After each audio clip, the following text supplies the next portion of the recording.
Welcome back to American Agenda. I'm Allison Melanie, along with Bob Sellers. For most Americans, the Pledge of Allegiance is an expression of solemn oath and loyalty to our country and the flag that represents it. Well, during one graduation at Justice High School in Fairfax County, Virginia, one student recited his own version of our Pledge of Allegiance. I pledge allegiance to the flag of the United States of America and to the republic for which it stands, one nation, under Allah, indivisible, and with liberty and justice for all. Under Allah. Well, the high school is issuing a response saying the school division did not endorse nor pre-approve the change in wording to the Pledge of Allegiance at the Justice High School graduation ceremony. Let's bring in our panel for their reaction, including member of Project 21 and host of Money Talk with Melanie Collette. Melanie, welcome to our panel. Melanie, let's start with you. What do you think about this? My jaw dropped. Yeah. Yeah, mine with yours. That is that's an absolute disgrace, and especially for that student to pull that at the last minute and not tell anybody that that's what they were going to do. That's an absolute disgrace. You're doing the pledge on behalf of a group of people. You're supposed to be doing it on their behalf. That's ridiculous. Yeah, Amanda, it reminds me what happened at a Texas graduation when the valedictorian turned in her speech. It was approved by the school, and then she changed it and talked about this new abortion law. It just seems that these students, are taking this platform and pretty much doing whatever they want with it. It really does. I mean, it kind of makes you wonder if this is where, President Biden has just made it so easy for people to just do whatever they want and say the things that they want, irrespective of the laws and the rules. But look, we are a Judeo-Christian nation, and our Pledge of Allegiance says one nation under God, and it has since 1942. So the fact that these people have just taken it upon themselves to change what speech they're going to give at a graduation or, change the words of a Pledge of Allegiance, that's wrong. And, it's again, one nation under God, not Allah, not anyone else. Yeah. Mark, your reaction?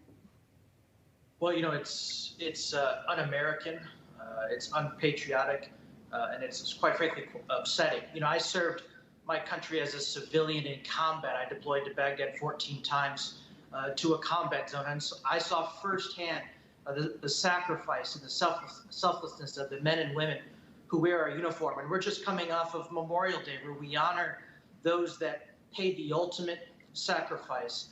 And just this past Sunday, D-Day, the greatest seaborne invasion in the history of the world that not only freed Europe, but ended World War II, and that was led by the American soldiers. And so we shouldn't be surprised at this, because remember, it was Joe Biden, the first president to remove God from the National Day of Prayer proclamation. So my question to President Biden and Vice President Harris is, if we can't pray to God, who do we pray to?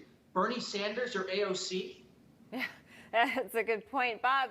It just seems like a lot of these high school kids or, students just decide to make their own rules. And again, this is the Pledge of Allegiance.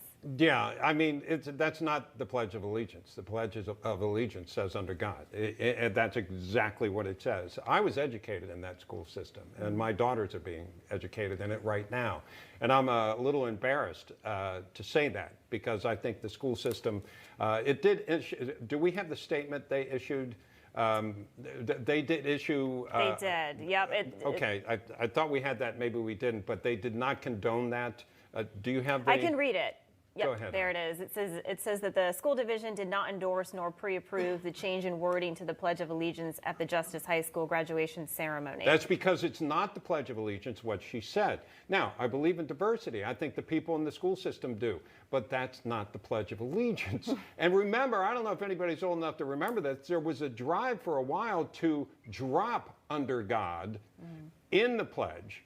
But most Americans fought that, and that's why it remains. So it must mean something to Americans. And I'm sure, like you were saying, certainly to people that are willing to or have paid the ultimate price. Yeah, Melanie, where are we going here with this? Because we continue to see this. We have this divide in our country. We have people saying that American flags, insult them because it represents President Trump. I mean, how did we get here?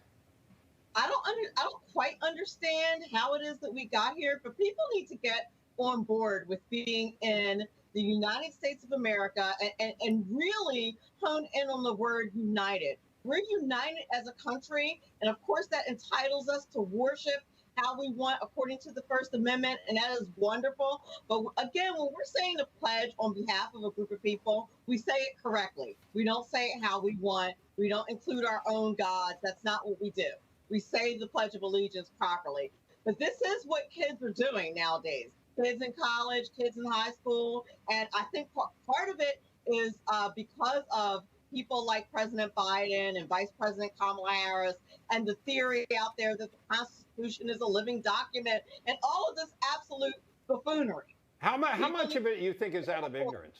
I mean, the fact that they think that that's cool, that they're going to say something that's irreverent, but actually there are serious implications as far as invoking that kind of comment. Amanda, your thoughts on that? Well, look, Hillary Rodham Clinton tweeted when the high school student in Texas went off script and gave a speech on the abortion law. So yeah, they get some notoriety, they get some fame, but I say why not strip them of their diplomas, make them learn a hard lesson that you can't go off script. If something's been approved, that's what you're going to say, because otherwise you're going to have copycats do it, and we're already seeing that happen. Yeah. I'm sorry, go ahead. Yeah, no, Mark, I was just going to say, they're not being held accountable. So as Amanda said, okay, you're graduated, whatever. So they think, oh, can you do this in the workplace? If you have to do a presentation and your boss approves it, you're just going to decide to do something different. I mean, where you pay a price. Right, you should pay a price if you didn't follow what you were supposed to do. Yeah, no, absolutely. There needs to be consequences for this. And I suggest that this young student perhaps serve a year serving in the military. And I think that would change her perspective. And Bob and Allison, you know that Fairfax County area very well. I lived in Washington for 12 years. There are a lot of active duty service members that live in the Fairfax County area, a suburb of Washington, D.C. Many of those moms and dads wear the uniform. And again, I think that it's absurd and it's offensive. And I hope that this young student does get in trouble for this, because we really need to set this record straight that this is not tolerable, not here in the United. That's in Falls Church. I have no doubt that a lot of the people in that audience had parents or were the parents that may work in the Pentagon. So there's a bit of an irony to that. So, okay, we'll leave it there. Panel,